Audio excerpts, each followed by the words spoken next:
नमस्कार दोस्तों। आज हम चर्चा करेंगे अपनी मातृभूमि की रक्षा के लिए अपना सर्वस्व न्यौछावर करने वाली महान वीरांगना महारानी दुर्गावती के विषय में। भारतवर्ष के वक्ष स्थल मध्य प्रदेश का गोंडवाना अंचल अपनी ऐतिहासिक सांस्कृतिक परंपराओं की दृष्टि से बहुत ही महत्वपूर्ण क्षेत्र है।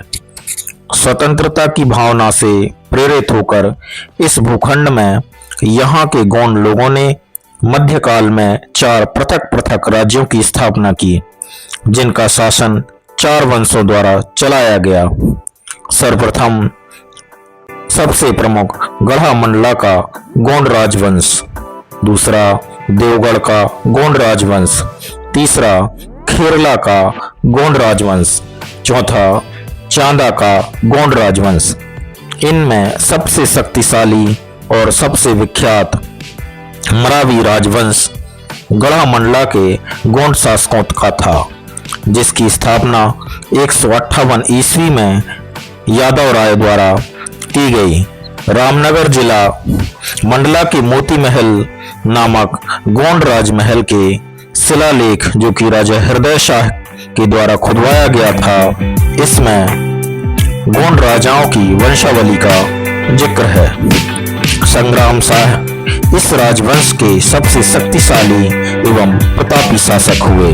उन्होंने अपने राज्य की सीमाओं का खूब विस्तार किया और 52गढ़, 56 सूबों, 57 परगनों तक अपने साम्राज्य को फैलाया। जबलपुर का जो वर्तमान भैरव मंदिर है, जिसे बाजना मठ कहते हैं, की स्थापना महाराजा संग्राम शाह के द्वारा ही की गई थी। उन्होंने ही संग्राम सागर नामक तालाब बनवाया था, जो आज भी विद्यमान है। राजा संग्राम शाह के 2 पुत्र थे। बड़े पुत्र का नाम दलपत शाह तथा छोटे पुत्र का नाम चंद्र शाह था। दलपत शाह अत्यंत सुंदर और वीर पुरुष थे। उनका शौक शेरों का शिकार करना था। उनकी वीरता, न्यायप्रियता एवं खूबसूरती की चर्चा चारों ओर फैल रही थी। इसी समय सीमावर्ती राज्य में महाराज कीर्ति चंदेल कालिंजर के महाराज थे। उनकी द्वितीय पुत्री का नाम दुर्गावती था। महाराजा कीर्ति चंदेल ने अपनी लाडली राजकुमारी को वीरों की तरह तलवार चलाना, तीर कमान चलाना, घुड़सवारी करना आदि वीरोचित अभ्यास कराकर आत्मसम्मान एवं अपनी सुरक्षा करना सिखाया। दुर्गावती बहुत ही सुंदर थी, दयावान थी, बहादुर थी तथा जंगल में जाकर आखेट तीर कमान से करती थी। उनकी सौंदर्य वीरता की चर्चाएं चारों तरफ फैल रही थी। दुर्गावती अपने पड़ोसी राज्य के पराक्रमी राजकुमार दलपत सिंह के पराक्रम से प्रभावित थी तथा मन ही मन उनसे प्रेम करने लगी थी।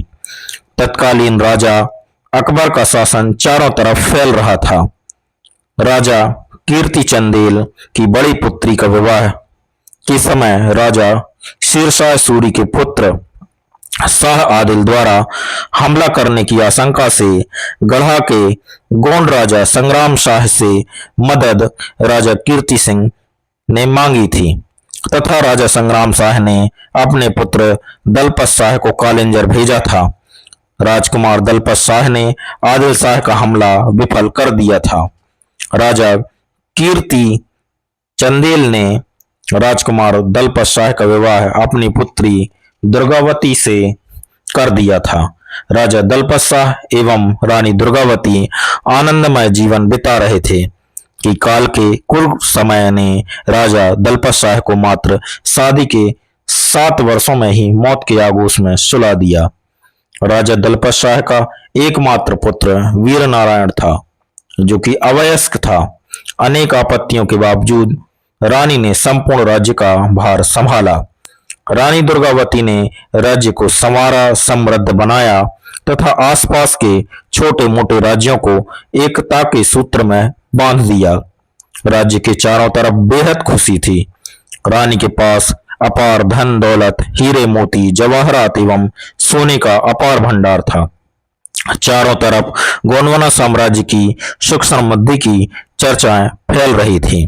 जबलपुर के आसपास अनेक ताल तलैयों बावड़ियों का निर्माण रानी ने करवाया, जो आज भी विद्यमान है।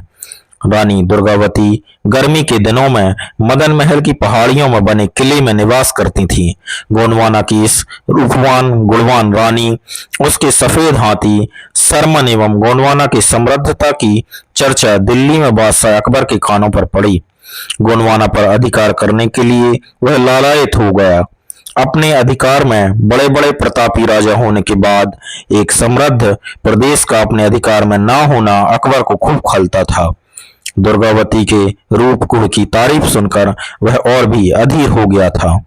जब सम्राट अकबर को गोंडवाना राज्य की महान खूबसूरत रानी दुर्गावती एवं उसके वैभवशाली राज्य की खबर लगी, तो सम्राट अकबर आश्चर्यचकित रह गए। उसने अपने सिपहसालार अफजल खां के साथ में सोने का चरखा भेजा और कहलवाया कि स्त्रियों का काम बैठकर चरखा चलाना है, ना कि राज्य करना। स्वाभिमानी वीरांगना रानी दुर्गावती ने प्रत्युत्तर में सोने की रुई धुनकने का पिंजरा एवं मुठिया बनाकर भेजी और कहलवाया कि आपका काम रुई धुनकना है, आप राज्यभार छोड़कर रुई धुनकिए। चूंकि अकबर स्वयं बहना जाति का था एवं रुई धुनने वाली कौम का था, इसलिए यह बात अकबर को बहुत बुरी लगी। उसने अपने सेनापति आसफ खां को सन 1564 ईस्वी में इस राज्य पर आक्रमण करने के लिए भेजा। आसफ खां 8000 सवार, 92,000 पैदल और तोपखाना लेकर आगे बढ़ा। उस समय वीर नारायण की आयु 18 वर्ष की थी। रानी दुर्गावती अपने 8000 अश्वारोही, 1500 हाथी एवं बहुसंख्यक पैदल सैनिकों के साथ सिंगौरगढ़ के निकट संग्रामपुर के मैदानी भाग में शत्रुओं से मोर्चा लिया तथा आसफ खां पर 2 बार विजय प्राप्त की। शत्रु सेना भागने लगी। महारानी दुर्गावती सिंगौरगढ़ के किले में थी। इसी समय रानी को सूचना मिली कि दिल्ली की सेना दमोह आ गई है। रानी ने सभा बुलाई तथा सलाह किया कि हर हालत में लड़ाई लड़ना है, सर झुकाना नहीं है। हमें अपने राज्य की हर हालत में सुरक्षा करनी है। रानी अपने विश्वसनीय सैनिकों के साथ किले की ओर रवाना हो गई तथा गढ़ा आकर अपने देवर राजा चंद्रशाह मंडला को खबर भेजी कि फौरन गढ़ा आ जाओ। राजा चंद्रशाह सूचना पाकर भी दुराग्रह के कारण 2 दिन तक नहीं आए, ना ही सेना भेजी।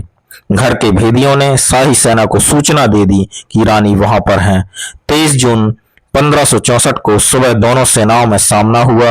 रानी दुर्गावती घोड़े पर सवार होकर सेना का संचालन कर रही थी।